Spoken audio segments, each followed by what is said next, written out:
안녕하세요. M교수입니다. 좋아요와 구독 부탁드리겠습니다.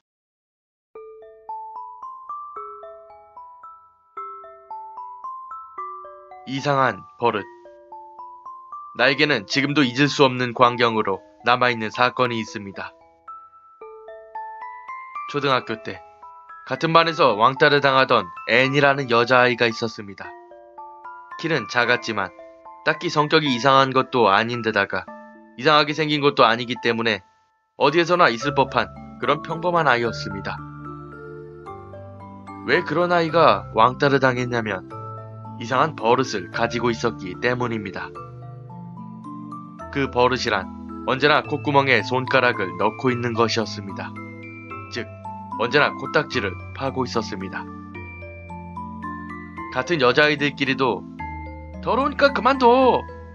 라고 몇 번이나 이야기를 하고 선생님도 그러면 콧구멍이 넓어져 버린다고 상냥하게 설득을 했는데도 그럼에도 불구하고 애는 코를 후비는 걸 그만두려 하지 않았습니다.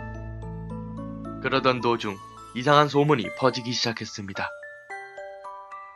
야, 그 여자애가 파낸 코딱지를 책상 밑에 붙이고 있대. 나는 한 번도 본 적이 없었지만 수업 시간 도중에 뒤에 앉은 아이들이 몇 번이나 보았다는 것이었습니다.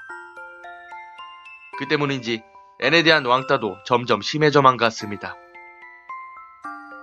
어느 날 방과 후 평소 앤을 괴롭히던 아이들 중 남자아이들이 앤을 화장실에 가둬버렸습니다.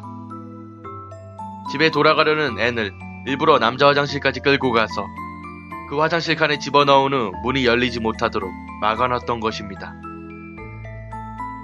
설마 그런 일이 일어났을 거라곤 상상도 못했고 단순히 앤이 집에 돌아갔을 거라고 생각한 나와 친구는 정말 앤의 책상 밑에 코딱지가 잔뜩 붙어 있을까? 라는 의문을 품었습니다. 결국 호기심을 이기지 못한 우리는 과감하게 앤의 책상을 뒤집어 보기로 했습니다. 만약 소문이 사실이라도 지우개 똥 같은 크기의 코딱지가 책상 밑에 군데군데 붙어있는 수준일 거라고 생각했기 때문입니다. 그러나 뒤집은 앤의 책상은 상상 이상이었습니다. 책상 밑 가득 빽빽하게 앤의 코딱지가 붙어 있었던 것입니다.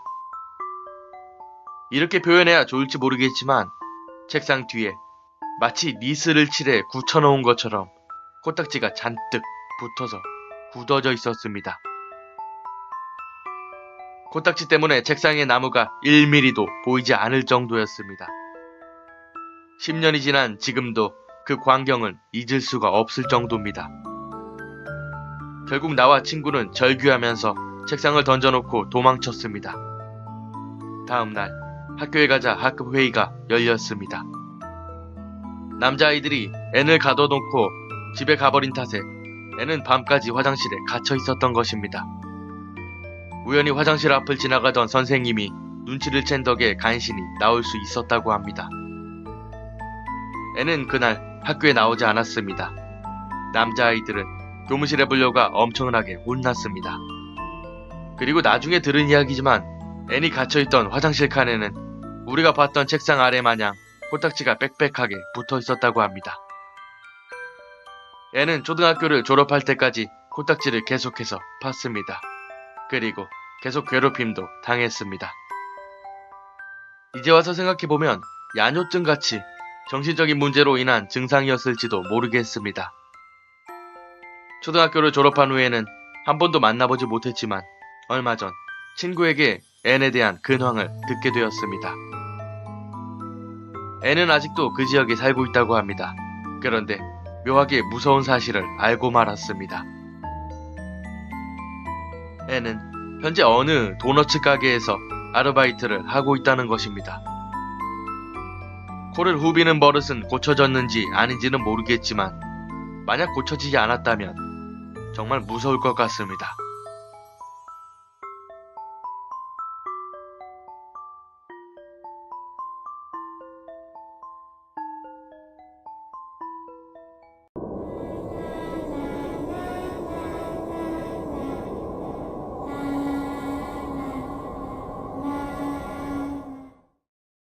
안녕하세요. M교수입니다. 좋아요와 구독 부탁드리겠습니다.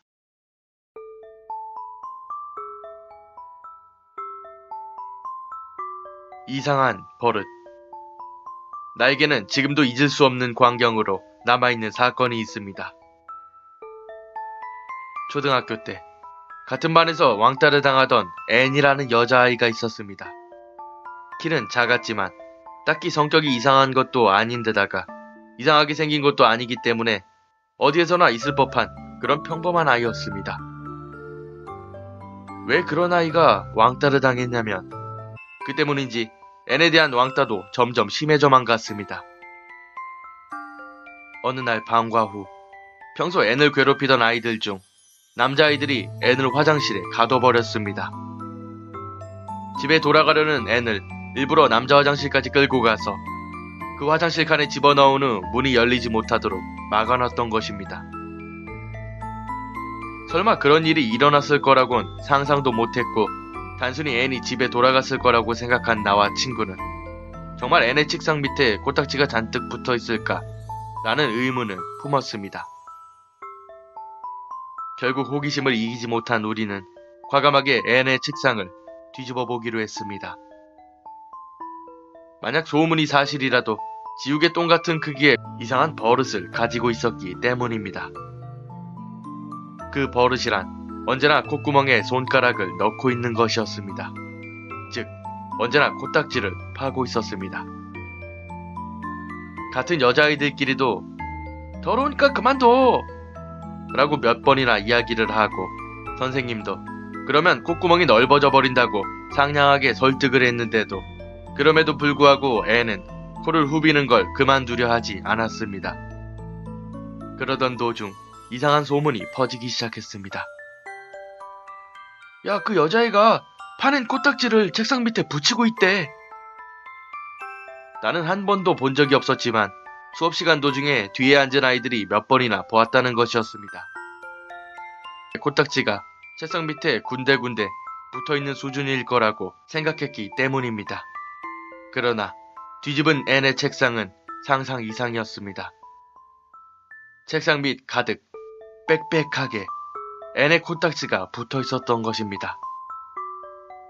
이렇게 표현해야 좋을지 모르겠지만 책상 뒤에 마치 니스를 칠해 굳혀놓은 것처럼 코딱지가 잔뜩 붙어서 굳어져 있었습니다. 코딱지 때문에 책상의 나무가 1mm도 보이지 않을 정도였습니다. 10년이 지난 지금도 그 광경은 잊을 수가 없을 정도입니다. 결국 나와 친구는 절규하면서 책상을 던져놓고 도망쳤습니다. 다음날 학교에 가자 학급 회의가 열렸습니다. 남자아이들이 앤을 가둬놓고 집에 가버린 탓에 앤은 밤까지 화장실에 갇혀 있었던 것입니다. 우연히 화장실 앞을 지나가던 선생님이 눈치를 챈 덕에 간신히 나올 수 있었다고 합니다. 앤은 그날 학교에 나오지 않았습니다. 남자아이들은 교무실에 불려가 엄청나게 혼났습니다. 그리고 나중에 들은 이야기지만 앤이 갇혀있던 화장실 칸에는 우리가 봤던 책상 아래 마냥 코딱지가 빽빽하게 붙어 있었다고 합니다. 앤은 초등학교를 졸업할 때까지 코딱지를 계속해서 팠습니다. 그리고 계속 괴롭힘도 당했습니다. 이제 와서 생각해보면 야뇨증 같이 정신적인 문제로 인한 증상이었을지도 모르겠습니다.